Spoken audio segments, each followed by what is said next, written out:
नमस्कार, सुदर्शन न्यूज में आपका स्वागत है। मैं हूं मुकेश कुमार और आप देख रहे हैं जवाब तो चाहिए। जवाब तो चाहिए में आज हम हमारी वर्षों की मांग जो पूरी हुई है उस पर हम चर्चा करेंगे। सिमी पर बैन के बाद बने पीएफआई पर हम उसकी स्थापना के समय से ही बैन की मांग कर रहे थे। सरकार और जनता को हम लगातार बता रहे थे कि पीएफआई एक आतंकी संगठन है और उनका मकसद देश को बर्बाद करना, उसे आतंक और दंगों की आग में झोंकना और भारत को इस्लामिक स्टेट बनाना है। आज 2 दशक के बाद सुदर्शन की मांग पूरी हुई है। 200 से ज्यादा पीएफआई के कट्टर आतंकी गिरफ्तार हुए हैं। उनके आतंकी मकसद का खुलासा हुआ है। एनआईए ने तो वो सारे सबूत भी इकट्ठे कर लिए हैं जो सुदर्शन के दावे को सही साबित करता है। पीएफआई अपने एजेंडे को पूरा करने के लिए देश के मुसलमानों को भड़काता था, उनके दिमाग में जिहाद का जहर भरता था, उन्हें बताता था कि सरकार मुसलमानों पर अत्याचार कर रही है। बाबरी ढांचे को गिराने की घटना को बाबरी की शहादत बताकर मुस्लिम युवाओं में हिंदू जनता, सरकार और न्यायपालिका के प्रति घृणा के भाव भरता था। मुसलमानों पर अत्याचार के झूठे नैरेटिव सेट करता था और उसे सरकार, संविधान और समाज के खिलाफ बगावत के लिए उकसाता था। आज 5 वर्षों के लिए पीएफआई को बैन कर दिया गया है। पीएफआई ने इस बैन को स्वीकार कर अपने संगठन को भंग भी कर दिया है। लेकिन सवाल यह कि क्या उसके इससे मकसद खत्म हो जाएंगे?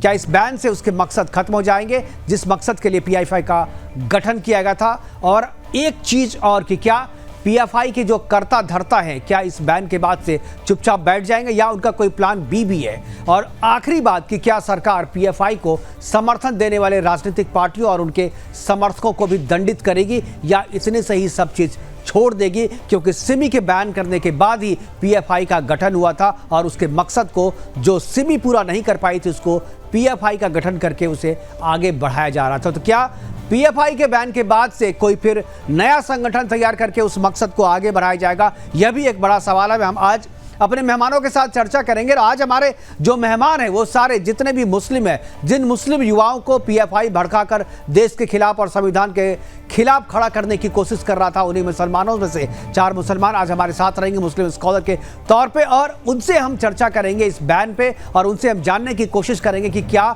ये बैन ज़रूरी था, क्या ये बैन देर से लगाया गया या बैन लगाने के बाद वो मकसद पूरा हुआ जिस मकसद के लिए बैन की मांग की जा रही थी। इस पर हम चर्चा करेंगे। लेकिन पहले एक रिपोर्ट देखते हैं। रिपोर्ट के बाद मेहमानों से परिचय करवाएंगे। उसके बाद कुछ प्रतिक्रियाएं भी आई है राजनीतिक गलियारे से, उन प्रतिक्रियाओं को भी सुनेंगे और फिर चर्चा को आगे बढ़ाएंगे। लेकिन पहले देखते हैं एक रिपोर्ट।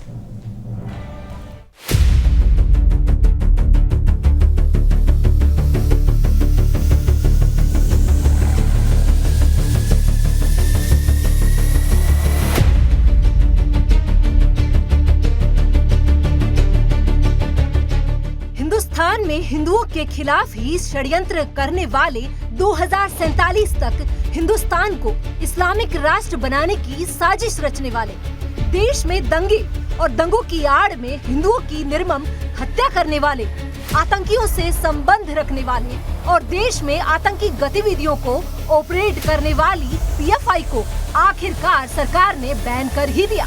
पीएफआई के सबसे बड़े और सबसे कट्टर दुश्मन सुदर्शन न्यूज के लिए ये सबसे बड़ी जीत है, क्योंकि 2005 से ही सुदर्शन न्यूज के प्रधान संपादक सुरेश चौहान जी ने इस आतंकी संगठन के खिलाफ बिगुल फूंक दिया था। दशकों तक पीएफआई के कुकर्मों के खिलाफ आवाज बुलंद करता रहा और अपने दर्शकों के साथ साथ सरकार को ये भी बताता रहा कि आतंकी संगठन को बैन किया जाए।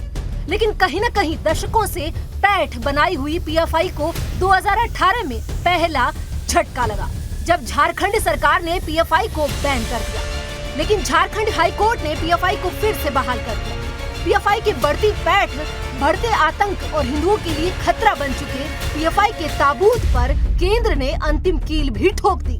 बता दें कि हिंदुस्तान में आतंक का पर्याय बन चुके इस्लामिक आतंकी संगठन पीएफआई को 5 सालों के लिए बैन कर दिया गया है।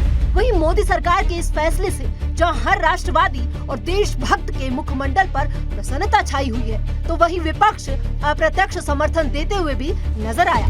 हिंदुस्तान के दुश्मन कट्टरपंथी संगठन पीएफआई को बैन करने पर राजद सुप्रीमो लालू यादव, एआईएमआईएम के मुखिया असदुद्दीन ओवैसी और केरल के कांग्रेस सांसद कोडिकुनिल सुरेश ने इस फैसले के खिलाफ बयान दिया है। भाग्यनगर के सांसद असदुद्दीन ओवैसी ने कहा कि वो इस संगठन को प्रतिबंधित किए जाने के फैसले से समर्थन में नहीं है। सुप्रीम कोर्ट के फैसले का हवाला देते हुए कहा कि कुछ लोगों की करतूतों के लिए पूरे संगठन को बैन नहीं किया जा सकता, क्योंकि कहीं न कहीं AIMIM के सपने को ये संगठन पूरा कर रहा है। तो हो सकता है इसीलिए ओवैसी इसके बैन के खिलाफ हो। वहीं राजद के लालू और केरल से कांग्रेस सांसद कोडिकुनिल सुरेश का बैन के खिलाफ बोलना कहीं न कहीं वोट बैंक की राजनीति का ही परिणाम है। अब देखना ये होगा कि क्या 2018 की तरह फिर से अपनी पैठ का फायदा उठाते हुए इस्लामी आतंकी संगठन PFI को बहाल ना कर दिया जाए और इस संगठन को 5 साल नहीं हमेशा के लिए ही बैन कर दिया जाए, क्योंकि ये देश की अखंडता और एकता के लिए खतरा है। न्यूज डेस्क से शिवम शर्मा की रिपोर्ट।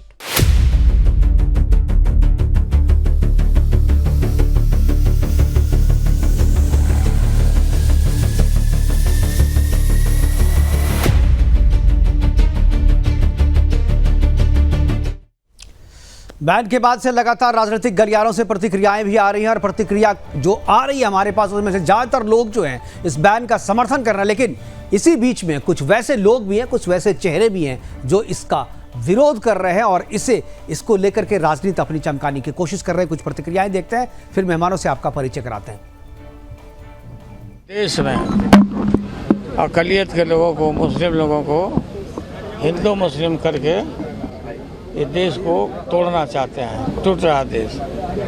मैं पहले भी बोला था कि देश रहेगा या टूटेगा। तो हर बात में हिंदू मुस्लिम मस्जिदों पर चढ़ के झंडा फहराना, भगवा ध्वज फहराना, ये बहुत गंदी बात है। हनुमान जी का पाठ करना मस्जिदों के सामने, ये क्या बताता है? ये बताता है कि इनको बिल्कुल कम्युनलाइज करके देश में दंगा फसाद करके शासन में बना रहना चाहते हैं। अब इनका दिन लद गया है। PFI का जांच हो रहा है और PFI के तरह जितने भी संगठन हैं इंक्लूडिंग RSS, ये सब पर प्रतिबंध लगाइए।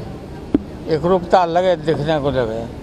ऐसा नहीं कि ये फीलिंग जाए कि खास करके मुस्लिम संगठनों को ये तो दुर्गा वाहिनी भी बनाए थे और RSS को बैन पहले भी किया गया था, इमरजेंसी में भी। इस तरह के जितने भी संगठन हैं सबको बैन करिए और जांच करिए, कुछ मिले तो कार्रवाई करिए। तो आपका कैसा शासन है कि आपके शासन में हर तरह से इस तरह की बातें आती हैं और एक बाजा बजाते रहते हैं टीवी पर। मैं social democratic party of India से हूँ, पूरी दिल्ली जानती है, मीडिया जानता है। लेकिन फिलहाल जो मुझे, सर आपका नाम क्या है? फरीद अहमद। मुझे PFI के शक में लिया गया है। तो आपके लिंक नहीं है? नहीं, किसी तरह के कोई लिंक नहीं, कभी कोई मीटिंग नहीं, कभी कोई। और मुझे जो लिया गया है ना, वो PFI के किसी बंदे की सर्च थी, लेकिन वो नहीं मिला और मुझे मेरे घर से। तो आप मना कर रहे हैं कि आप PFI से कोई लिंक नहीं? नहीं, PFI से कभी कोई हमारी किसी तरह की मीटिंग नहीं। आपके साथ social democratic party of India है। तो अब जो है मसला यही है कि कोई भी रूलिंग पार्टी के खिलाफ अगर कोई पार्टी खड़ी होगी तो वो अपना अंजाम जेल समझ ले। जो शैतानी हरकतें कुछ संगठनों, कुछ आतंकवादी संगठनों की परछाइयाँ, कुछ इस तरह के भारत विरोधी संगठनों की प्रॉक्सीज भारत में कर रही थी, उनके खिलाफ कड़ी और बड़ी कार्रवाई हुई है। देश की सौहार्द, देश की सुरक्षा हमारी ताकत है और हमारे सौहार्द, सुरक्षा और सहिष्णुता की ताकत ही ऐसे राष्ट्रद्रोही और शैतानी ताकतों की भी आफत है। जो लोग मजहब को सुरक्षा कवच बना करके मुल्क के खिलाफ षड्यंत्र और साजिशों का ताना बाना बिन रहे थे, वो कई वर्षों से इस देश के खिलाफ, भारत के लोगों के। तो बैन के बाद से कुछ लोग जो पहले PFI से अपना रिश्ता बताते नहीं थकते थे, अब वैसे लोग भी सामने आ रहे हैं जो कह रहे हैं कि PFI से हमारा कोई रिश्ता नहीं है और अपने आप को पाक साफ बताने की कोशिश कर रहे हैं, क्योंकि NIA ने जो सबूत इकट्ठे किए हैं वो काफ़ी खतरनाक हैं, देश को तोड़ने वाले ये संगठन के सबूत है और उस सबूत पे अगर कार्रवाई होती है तो इस पर काफ़ी कड़ी कार्रवाई भी होगी और जो लोग इसमें जुड़े हुए मिलेंगे उसके खिलाफ भी कार्रवाई होगी। हमारे साथ कुछ मेहमान जुड़ गए, उनसे आपका परिचय करा दें। फरहत अली खान हमारे साथ हैं, रमजान चौधरी हमारे साथ हैं, राव मुशर्रफ अली है हमारे साथ मुस्लिम राष्ट्रीय मंच से, इसके अलावा वसीम अब्बास हैं, ये सभी मुस्लिम स्कॉलर के तौर पे हमारे साथ जुड़े हैं। सभी मेहमानों का स्वागत है और मैं चर्चा की शुरुआत राव मुशर्रफ अली साहब से करना चाहूँगा। और सबसे पहले अपने सारे मेहमानों से मैं पहली प्रतिक्रिया चाहूँगा कि ये जो बैन हुआ है, जिसकी मांग काफ़ी पहले से चल रही थी, लेकिन हालांकि सुदर्शन जो है शुरुआती जिस दिन से पीएफआई का गठन हुआ था उस दिन से ही सुदर्शन इस पर बैन लगाने की मांग कर रहा है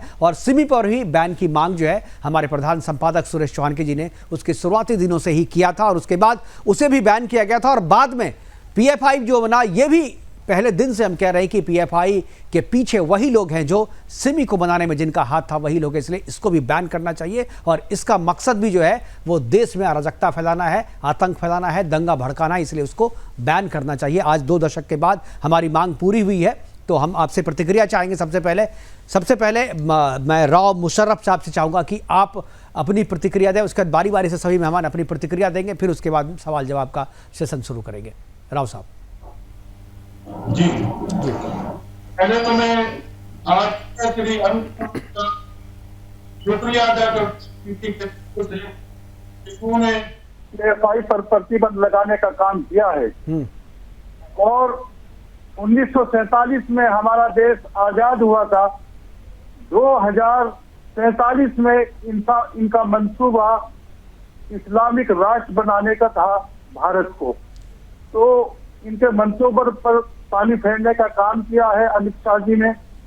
और ये हिंदू समाज की लड़कियों को प्रेम जाल में फंसाकर जो इसके सदस्य थे युवा लड़के, वो धर्मांतरण कराने का काम करते थे और उनको लालच देती थी पीएफआई जो युवा थे उनको उकसाने के लिए 2 लाख रुपए और मकान बनाने के लिए। देश में दंगा कराना इनका काम है। जितने भी जुमे के दिन दंगे हुई हैं पिछली बार, वो तमाम पीएफआई के लोग उसमें गतिविधियों में लिप्त रहे हैं। और इसका आईएस से संबंध रहा है। ये चीनी से निकला हुआ इस संगठन है और इसमें जितने भी सदस्य काम करते हैं वो तालिबानी सोच रखने वाले सदस्य हैं, चाहे वो जिले स्तर पर पदाधिकारी हो, चाहे ब्लॉक स्तर पर हो, नगर स्तर पर हो, जितने भी पदाधिकारी हैं इसके अंदर, वे तमाम तालिबान सोच रखने वाले और देश को तबाह और बर्बाद करने वाली सोच रखने वाले सदस्य हैं जो इसमें पीएफआई में काम करते हैं। बिल्कुल और इसमें बैन करना बहुत ही जरूरी था। जिस तरीके की इसकी सोच थी, उस सोच पर प्रतिबंध लगाना काफी जरूरी था, क्योंकि ये जहर फैला रहे थे और अपने मकसद में अगर ये कामयाब हो जाते तो अभी देश की स्थिति कुछ और होती। फरहत साहब, आपकी प्रतिक्रिया। जनाब देखें, मैं पहले भी इस पर अपनी प्रतिक्रिया दे चुका हूं। जी, कल आपसे बात हो रही थी, आपने दिया था, लेकिन कल हम लोग मांग कर रहे थे कि इस पे बैन हो और आज आपकी बात जो है मान ली है सरकार ने, बैन हो गया है। मैं इसमें सुदर्शन चैनल जी और भारत की जो अपने एनआईए है या और एजेंसियां हैं उनको बधाई दूंगा कि उन्होंने प्रमाण के सहित इस पर बैन लगाया। और हिंदुस्तान का मुसलमान जो है वो प्रतिबंध नहीं चाहता, बिल्कुल वो संपूर्ण प्रतिबंध चाहता है। पीएफआई या अन्य संगठन जो इस गतिविधियों में लिप्त हैं, मैं बताता चलूं कि इन्होंने 27 राजनीतिक लोगों की हत्याएं की, 86 हत्याएं की, 125 सांप्रदायिक जो हिंसाएं थी वो फैलाई। तो लाजमी सी बात है कि मुसलमान जो है वो अब इनका विरोध नहीं करता, बल्कि मुझे इको मिल रही है थोड़ी, वो ठीक करा देना बात को। बिल्कुल, फरहत साहब का इको जरा ठीक कीजिए जी। तो मुसलमान इनका विरोध नहीं करता, बल्कि मुसलमान इनके ऊपर थूकता है। मैं थूकता हूं ऐसे संगठनों पे जो मुसलमानों को भटकाते हैं, जो मुसलमानों को भड़काते हैं, जो मुसलमानों को बहकाते हैं। आज मुसलमानों को मेरी तरह अगर इस्लाम को मानना है, अगर शांति से मुल्क में जीना है, तो फिर ऐसे संगठनों पर पाबंदी लगाने का खैर मकदम भी करना चाहिए, स्वागत भी करना चाहिए। और अगर आगे इस तरह के लोग कोई भी गतिविधि करे तो उन्हें अब जेल में नहीं डालना चाहिए, उन्हें सीधे फांसी की सजा दे देना चाहिए, जिससे हम जैसे लोग बदनाम नहीं हो, जिससे एपीजे कलाम बदनाम नहीं हो, जिससे अशफाकुल्लाह खां बदनाम ना हो, जिससे मीर अब्दुल हमीद बदनाम ना हो, और इस देश के जो हुब्बुल वतनी से सरशार, जज्बे से सरशार हैं, वो बदनाम ना हो। बिल्कुल, जो सही मुसलमान हैं वो बदनाम ना हो, इसके लिए ऐसे संगठनों पर बैन करना काफ़ी ज़रूरी है, क्योंकि ये मुसलमान के नाम पर संगठन बनाते हैं, मुसलमान की तरक्की के नाम पर संगठन बना करके काम करते हैं, लेकिन उस बैनर के पीछे काम चलता है देशद्रोह का, काम चलता है आतंकवाद का, काम चलता है दंगा भड़काने का। हमारे साथ रमजान चौधरी साहब भी जुड़ गए। रमजान साहब, आपकी क्या प्रतिक्रिया है? पहली आपकी एक बार आवाज़, रमजान साहब की आवाज़ नहीं आ रही, एक बार आवाज़ ठीक जी। मुझे आवाज मिल रही थी जी, मिल रही है, बोलिए। मुकेश कुमार जी, मैं ये कहना चाहता हूँ कि हमारा मुल्क सेकुलर है और सेकुलर मुल्क होने के नाते इसमें कट्टरपंथियों को कोई जगह नहीं है, और कट्टरपंथी चाहे मुस्लिम हो या हिंदू हो, मैं समझता हूँ कि उनको और या जिस तरह के वो संगठन चलाते हैं, अगर पीएफआई के बारे में तो मेरी बहुत ज्यादा जानकारी नहीं है कि वो किस तरह का संगठन है, क्योंकि मेरा कभी उनसे कोई राब्ता किसी तरह से ना रहा और ना उनके सिद्धांतों के बारे में मुझे कुछ पता है। अगर जैसे सरकार को महसूस हुआ है कि उसकी कुछ गलत गतिविधियां थी, तो डेफिनेटली उसको, अगर सरकार ने कोई एक्शन लिया है तो मैं उसका स्वागत करता हूं, बिल्कुल होना चाहिए। लेकिन उसके साथ साथ मैं ये भी कहना चाहता हूं कि कोई भी ऐसा संगठन जो सरकार के विरोध में हो, मुल्क के खिलाफ हो, कट्टरपंथीता की बात करता हो, या एक तरह का राष्ट्र बनाने की बात करता हो, चाहे कोई हिंदू राष्ट्र बनाने की बात करता हो, या मुस्लिम राष्ट्र बनाने की बात करता हो, या ईसाई राष्ट्र बनाने की बात करता हो, मैं समझता हूं कि ऐसे किसी भी संगठन को हमारे मुल्क में जगह नहीं है, क्योंकि हमारा मुल्क संविधान से चलता है, संविधान हमारे लिए सर्वोपरि है, उसके अलावा कुछ भी चीजें दीगर हैं वो दूसरे और तीसरे नंबर पर आती है। तो अगर सरकार ने महसूस किया है कि पीएफआई की कुछ जो गतिविधियां ऐसी थी जो संविधान के मानद नहीं है, तो मैं समझता हूं कि वो एक अच्छा कदम होगा। लेकिन 1947 में जब मुल्क आजाद हुआ था मुकेश कुमार जी, उस वक्त कांग्रेस ने आरएसएस संगठन को भी बैन किया था, जबकि आरएसएस एक सांस्कृतिक और इस मुल्क की जो संस्कृति है उससे जुड़ा हुआ संगठन बताते हैं, जो उसके नुमाइंदे हैं, और उसके बाद उस पर बैन हटाया गया था कि उसकी गतिविधियों को उस तरह से नहीं पाया गया था। उस वक्त के जो गृह मंत्री थे सरदार पटेल साहब, उन्होंने उस पर बैन किया था। तो मैं समझता हूं कि एक बार जांच चलेगी, इस पर आगे बढ़ेगी बात कि अगर उन्होंने वाकई कुछ गलत काम किए हैं, गलत गतिविधियों में वो लिप्त पाए गए हैं, तो उन पर बैन जरूरी है, और इसकी जांच जैसे जैसे आगे बढ़ेगी बात सामने आ जाएगी कि उन्होंने मुल्क के खिलाफ अगर कुछ किया है तो वो उसका भुगतान तो उनको करना पड़ेगा। दो चीज़ें रमजान जी आपने कही जिससे मैं इत्तेफाक नहीं रखता, जिससे मैं सहमत नहीं हूँ। पहली बात, आपने कहा कि सरकार का जो विरोध करे उस पर बैन लगाना चाहिए, तो नहीं, ऐसा नहीं है। डेमोक्रेसी है, सरकार का आप विरोध कर सकते हैं, और विपक्ष इसीलिए संसद के भीतर भी बैठते हैं, संसद के भीतर बैठ करके सरकार की नीतियों का विरोध करते हैं। वो डेमोक्रेटिक तरीका है, और डेमोक्रेटिक तरीके से आप विरोध करते हैं, उसमें किसी को कोई ऐतराज़ नहीं है। दूसरी बात जो आपने कही कि कोई अगर हिंदू राष्ट्र बनाना चाहता है तो उसका भी आपका विरोध है। देखिए, हम उस मकसद के लिए काम करते हैं, हम उसका समर्थन करते हैं, ये अलग अलग चीज़, इसलिए मैं उसका भी आपका ये नहीं। लेकिन हमारा संविधान जो है वो अभी धर्मनिरपेक्ष है, और हम अभी संविधान के हिसाब से चलते हैं। इसलिए संविधान चूंकि धर्मनिरपेक्ष है, इसलिए सरकार को धर्मनिरपेक्षता के हिसाब से कानून बनाना पड़ता है, और उसी के हिसाब से अपनी नीतियां भी बनानी पड़ती है। तो ये जो चीज़ें हैं वो अलग अलग चीज़ें हैं। लेकिन आपने कहा कि सरकार को अगर लगता है कि पीएफआई ने कुछ गलत किया है, क्या आपको ये नहीं लगता पीएफआई ने जो काम किए, पीएफआई का नाम जिन जिन चीज़ों में आया है, पीएफआई ने 2047 का जो ब्लूप्रिंट तैयार किया था जो कि पब्लिक डोमेन में है, पीएफआई ने मुस्लिम युवाओं के दिमाग में जिस तरीके से बाबरी मस्जिद के विध्वंस की, बाबरी ढांचे के विध्वंस की याद को ताज़ा रखने के लिए जिस तरीके से पैम्पलेट्स बांटे हैं, जिस तरीके से उसकी जो ढांचा गिराया गया था उसको शहादत बता करके मुस्लिम युवाओं के दिमाग में एक नैरेटिव सेट कर रहे हैं, और बहुसंख्यक हिंदुओं के खिलाफ जो है उसे भड़का रहा है। क्या ये आपको इस बात की समझ नहीं है? क्या आपको इस बात की जानकारी नहीं है? दूसरी बात करूं, एक तो हमारा मुल्क पंच निरपेक्ष है, धर्मनिरपेक्ष नहीं है, पंथ निरपेक्ष है। हमारे सही कह रहा, मैं करेक्ट कर रहा हूँ अपने आप को, बिल्कुल जी। पंथ निरपेक्ष है हमारा मुल्क, तो हमारा मुल्क का तो धर्म है अपना, हम अपने धर्मों को मानते हैं, तो धर्म निरपेक्ष नहीं है, पंथ निरपेक्ष है। दूसरी बात, हमारा संविधान पंथ निरपेक्ष है जी, बोलिए। मुकेश कुमार जी, उस वक्त अगर सरकार को लगा था कि आरएसएस गलत था, लेकिन बाद में सरकार गलत साबित हुई थी, जब जांच हुई आगे उसकी गतिविधियां सही पाई गई तो उसको बैन हटा भी।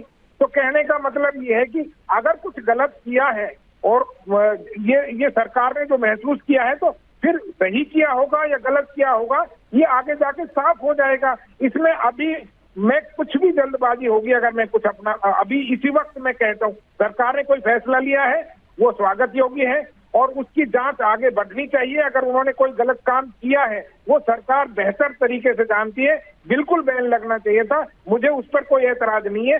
लेकिन कई बार सरकारों के फैसले भी गलत साबित हुए हैं, जिस तरह से आरएसएस पर बैन लगा था 1947। ऐसा लग रहा है आप कह तो रहे हैं कि आप पीएफआई को जानते नहीं है, लेकिन जिस तरीके से आप बात कर रहे हैं ऐसा लग रहा है कि आपकी पूरी सहानुभूति जो है पीएफआई के प्रति है और आपको इस बैन से नाराजगी है, आपको इस बैन के प्रति जो है थोड़ी सी ऐसा लग रहा है कि ये गलत हुआ है, इसलिए आप जो कह रहे हैं उससे ये मैसेज जा रहा है। मैं आपका जवाब में, मुझे लग राव मुशर्रफ साहब हमारे साथ है, वो आपको जवाब देंगे और हमारे साथ फरहत जी हैं, फरहत जी भी आपको जवाब देंगे। राव मुशर्रफ साहब पहले। राव साहब, आवाज राव साहब की नहीं आ रही, जरा बढ़ाइए इनकी आवाज। आवाज जी अब आ रही है जी, बोलिए। देखिए, हाँ, राष्ट्र विरोधी कोई भी संगठन हो उस पर प्रतिबंध लगना चाहिए, जैसे पीएफआई पर प्रतिबंध लगा है, अन्य संगठन भी इसके सहयोगी जो है उन पर प्रतिबंध लगाने का काम किया है। तो ऐसे संगठनों को प्रतिबंध ही नहीं बल्कि इनका भारत देश से नामो निशान खत्म हो जाना चाहिए और जो इसके कार्यकर्ता हैं और पदाधिकारी हैं उनको नेस्त नाबूद कर देना चाहिए, उनको जेलों में डालना चाहिए। क्योंकि बहुत सारे यहाँ से ट्रेनिंग लेकर पीएफआई में आतंकवादी की ट्रेनिंग लेकर के दूसरे देशों में भी काम करने का काम कर रहे हैं और देश के लोकतंत्र को कमजोर करने का काम कर रहे थे। यहाँ पर दूसरे धर्म के जो संगठन है उन पे हत्याएं करना, दंगा कराना, नफरत फैलाना, ये इनका काम है, अशांति का माहौल पैदा करना देश के अंदर। इसलिए इन पर प्रतिबंध लगाना अति आवश्यक है। मैं भी पिछले कुछ महीनों से मांग कर रहा था, बल्कि मैंने आदरणीय प्रधानमंत्री जी को भी पत्र लिखा था कि इस पर तुरंत प्रतिबंध लगाया जाए, बल्कि असरुद्दीन ओवैसी की जो पार्टी है इस पर भी प्रतिबंध लगाया जाए। और जैसे मौलाना तौकीर रजा है वो भी नफरत फैलाने का काम करते हैं, उनके संगठन पर भी प्रतिबंध लगाने का काम होना चाहिए। और जैसे समाजवादी पार्टी के सांसद शफीकुर रहमान बर्क हैं, वो भी उनका समर्थन कर रहे हैं पीएफआई के, तो जो समर्थन कर रहा है मैं समझता हूँ वो भी इतना ही कसूरवार है जितने पीएफआई के लोग कसूरवार हैं। मैं समझता हूँ इनको जो है निष्कासित कर देना चाहिए सांसद से शफीकुर रहमान बर्क को, और इनका जितना तमाम खानदान है उस पर प्रतिबंध लगाने चाहिए। बिल्कुल सही कहा, बिल्कुल सही कहा राव साहब। लेकिन एक नाम जो है जिसको आप लोग शायद भूल रहे, तस्लीम रहमानी जो लगातार जो पीएफआई बाबरी के बारे में जो कहता है वही चीज़ तस्लीम रहमानी जो है वो पब्लिक डोमेन में बार बार कहता है और उसके वीडियोस भी हमने दिखाए थे कि तस्लीम रहमानी बाबरी विध्वंस को वो शहादत बताता है और वो कहता है खुलेआम कि मुस्लिम युवाओं को ये भूलना नहीं चाहिए कि बाबरी जो है वो एक शहादत हुई है उसकी और उसे फिर से जिंदा किया जाएगा और उसके लिए वो इंतजार करेंगे। क्या आपको लगता है कि इस तरीके के लोग जो हैं जो पीएफआई के मकसद को आगे बढ़ा रहे हैं, हमारे और आपके बीच में बैठ करके उसकी वकालत करते हैं, ऐसे लोगों पर भी प्रतिबंध लगना चाहिए, ऐसे लोगों को भी दंडित करना चाहिए, ऐसे लोगों को भी सलाखों के पीछे भेजना चाहिए? बिल्कुल प्रतिबंध लगना चाहिए। आप आजादी से पहले 200 साल जो अंग्रेजों का राज रहा है उसको हटा करके देखिए, जो पिछला राज मुगलों का रहा है उस राज को ये रहमानी साहब जैसे लोग जो है तालिबानी सोच रखने वाले मुगलवादी ये उस शासन को लाना चाहते थे यहाँ भारत के अंदर। बिल्कुल। लेकिन इनको नहीं पता है कि आज भारत बदल चुका है, यहाँ की जो है कार्य जो करने की गतिविधियां हैं वो बदल चुकी हैं। अब वो कांग्रेस का दौर नहीं है या उत्तर प्रदेश में सपा का दौर नहीं है जो आतंकवादियों को जो है संरक्षण देने का काम करते थे, उनका समर्थन देने का काम करते थे। अब वो देश नहीं रहा है। बिल्कुल आज भी वही सोच बिल्कुल मैं बैठे हैं। ठीक है, बिल्कुल मैं फरहत साहब के पास जाऊँ। फरहत साहब, क्या आपको लगता है रहमान चौधरी जो कह रहे हैं कि उन्हें पता नहीं है, या क्या आपको ये इस बात का यकीन है कि अभी भी भारत में कुछ लोग हैं, कुछ मुसलमान कम्युनिटी के युवा हैं जिनको पीएफआई के बारे में पता नहीं है, या रहमान चौधरी जो बोल रहे हैं कि इन्हें पीएफआई के बारे में पता नहीं है ज़्यादा कुछ, लेकिन बैन की जांच होनी चाहिए? क्या आपको लगता है कि यकीन किया जा सकता है इस पर कि अभी भी कुछ लोग ऐसे हैं मुस्लिम युवाओं को जिनको कि भड़काने का काम पीएफआई करता था, उनको पता नहीं है कि पीएफआई क्या है? देखिए, रमजान चौधरी साहब ने इको मिल रही है मुझे, इको ठीक कीजिए एक बार। हाँ, इको जरा ठीक कीजिए जी। रमजान चौधरी साहब ने जो बात कही वो इतनी कर्रा के विरोध किया, इस टीस के साथ पीएफआई का विरोध किया, सरकार का समर्थन किया। मैं समझता हूं कि इस टीस, इस विद्रोह से जाहिर होता है रमजान चौधरी के कि वो खुश नहीं हैं कि पीएफआई पे पाबंदी क्यों लगी। मैं समझता ये हूं कि ये जो पाबंदी लगी ये इसलिए लगी कि जो हमारे युवा थे उनको पीएफआई और अन्य उनके समर्थक दल जो थे वो तरह तरह से व्हाट्सएप के जरिए, सोशल मीडिया के जरिए उनको भड़का रहे थे कि वो बाबरी मस्जिद को शहादत माने, विध्वंस को वो जो है वो ज्ञानवापी मस्जिद पे आगे आए। और मैंने इनकी कई वीडियो देखी, उसमें अनीस अंसारी का एक बयान भी चला था, तो जो देश को तोड़ने वाला था, देश को तोड़ने वाला वो बयान था अनीस अंसारी का। इसके साथ साथ मैंने देखा कि वो सेवक के रूप में ऐसे मार्च पास्ट कर रहे थे जैसे एनसीसी कैडेट करते हैं। तो मैं पीएफआई से ये पूछना चाहता हूं कि क्या आप देश के खिलाफ एक सेना तैयार कर रहे थे? अरे कैसे मुसलमान हो, जिस मुल्क में रहते हो, वहां का अनाज खाते हो, उसकी सरजमीन पर सजदा करते हो और उसी का विरोध करते हो, वहां के सरबराह का विरोध करते हो, वहां के कानून का विरोध करते हो। मैं सुदर्शन चैनल को, जिसने इसकी प्राथमिकता के तौर पे बात उठाई थी, और आज हम खुशकिस्मत हैं कि उसके ऊपर बैन लगते हुए देख रहे हैं। फिर से मैं कहता हूं कि अब युवाओं को ऐसे संगठनों के भटकाने, बहकाने और भड़काने में नहीं आना चाहिए। अब अच्छा भारत बनने जा रहा है, आत्मनिर्भर भारत बनने जा रहा है, वो भारत बनने के लिए जा रहा है जिसे इस्लाम चाहता था कि, और नबी कहते थे कि इस सिमत से, इस दिशा से ठंडी ठंडी हवाएं आती हैं। अरे उन ठंडी ठंडी हवाओं को गर्म हवाओं में क्यों बदलना चाहते हो? हम अपने मुल्क में अमन और अमान और बहुत ही सुरक्षित रहते हैं। ये जो हमारे, जिन्होंने असहिष्णुता जो दिखाई थी, अपने मेडल वापस किए थे, मैं उनसे कहना चाहता हूं कि अब वो मेडल अपने गले में पहन लो। हमारे देश की सरकार ने साबित कर दिया कि पीएफआई विरोधी थे और इनकी वजह से दंगे होते थे। आप ये पीएफआई पे प्रतिबंध लगा है, मुझे पूरा यकीन है कि मुसलमान अमन, शांति और भाईचारे के साथ रहेगा और देश का कानून, देश की सरकार के नियमों का पालन करेगा। बिल्कुल। एक सवाल मेरा, चूंकि समय की अपनी सीमाएं हैं, प्रोग्राम को खत्म करने का वक्त हो रहा है, लेकिन एक सवाल मैं अपने तीनों पैनलिस्ट से पूछूंगा कि क्या पीएफआई पे प्रतिबंध लगने के बाद जो मकसद था पीएफआई का, क्या वो यहीं पे खत्म हो जाएगा, या जिस तरीके से सिमी पे प्रतिबंध लगने के बाद पीएफआई के रूप में मकसद को आगे बढ़ाया गया, क्या पीएफआई के बाद कुछ और होगा, या 5 साल तक इंतजार किया जाएगा? या जो पीएफआई के कर्ता धर्ता है क्या केवल भारत में है, या आपको ये लगता है कि नहीं, पीएफआई का जो कर्ता धर्ता है वो सीमा के बाहर बैठा हुआ है, वो इसको ऑपरेट करता है और उसके पास कोई प्लान बी भी होगा? डेफिनेटली अगर वो पीएफआई यहाँ पर काम कर रहा था, उसे इस बात का अंदाजा होगा कि ये कभी बैन हो सकता है। तो क्या आपको लगता है कि आगे जो है वो और भी खतरनाक प्लानिंग हो सकती है? फरहत साहब जी,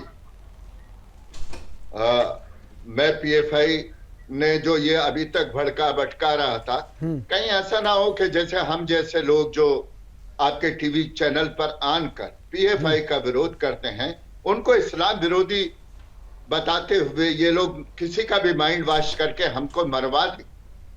लेकिन हमें तो एक एक बूंद अपनी देश की धरती के लिए कुर्बान कर देना है। हम मरने से नहीं डरते। एक शेर कह देता हूं जी, पीएफआई या अन्य आतंकवादी संगठनों को ये समर्पित है, जो मेरी देशभक्ति की भावना है वो अपने शेर में पेश कर देता हूं कि अपने चेहरे से जो जाहिर है वो छुपाएं कैसे।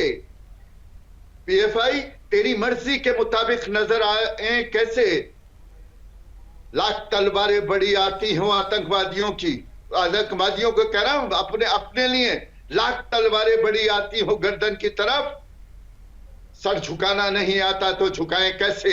आज भारत का मुसलमान पीएफआई या अन्य आतंकवादी संगठनों के विरुद्ध झुकने के लिए तैयार नहीं है। वो अपने मुल्क का वफादार, वो अपने हुब्बुल वतनी के जज्बे से सरशार मुसलमान है। बिल्कुल रमजान साहब, इसी पे आपका भी कमेंट कि क्या मकसद जो पीएफआई का था इस बैन के बाद खत्म हो जाएगा या किसी दूसरी शक्ल में वो हमारे सामने आएगा?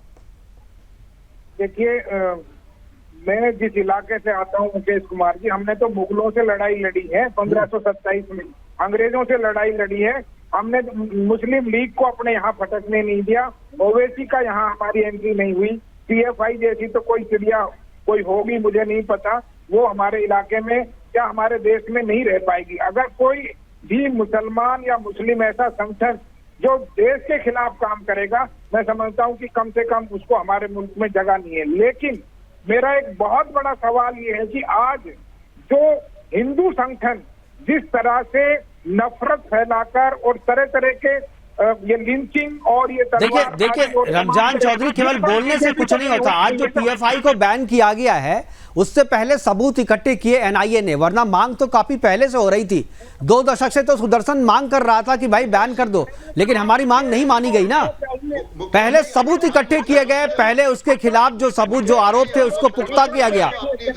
जी, क्या उन पर भी पाबंदी होनी चाहिए? अरे अपनी गलती मानी है और दूसरे की और गलती बिल्कुल मुझे लगता है कि रमजान चौधरी जैसे जो समाज में बैठे हुए उनके सपोर्टर, उनके प्रति सहानुभूति रखने वाले लोग हैं, उसी की वजह से पीएफआई जैसे संगठन जो है वो बैन के बाद भी दूसरी शक्ल में पनप जाते हैं, हमारे बीच में रहते हैं और अपने मकसद को आगे बढ़ाने में वो कामयाब होते हैं। हमारे साथ जुड़ने के लिए रमजान जी आपका, फरहद साहब आपका और राव मुशर्रफ जी आपका बहुत बहुत धन्यवाद। आप जुड़े और अपनी अपनी बातें हमारे सामने रखी। लेकिन पीएफआई का जो मकसद है इस बैन के बाद खत्म हो गया है, ऐसा अभी कहना थोड़ी जल्दबाजी होगी, क्योंकि पीएफआई के पीछे जो लोग हैं उनकी मंशा जितनी खतरनाक है उनकी प्लानिंग भी उतनी ही खतरनाक है। सिमी को बैन करने के बाद जिस तरीके से पीएफआई सामने आया, ऐसा लग रहा है कि पीएफआई को बैन करने के बाद कोई दूसरा संगठन कोई दूसरी शक्ल में हमारे और आपके बीच में आएगा और फिर अपने मकसद को बढ़ाएगा। लेकिन इसका मकसद इनका कामयाब तभी नहीं होगा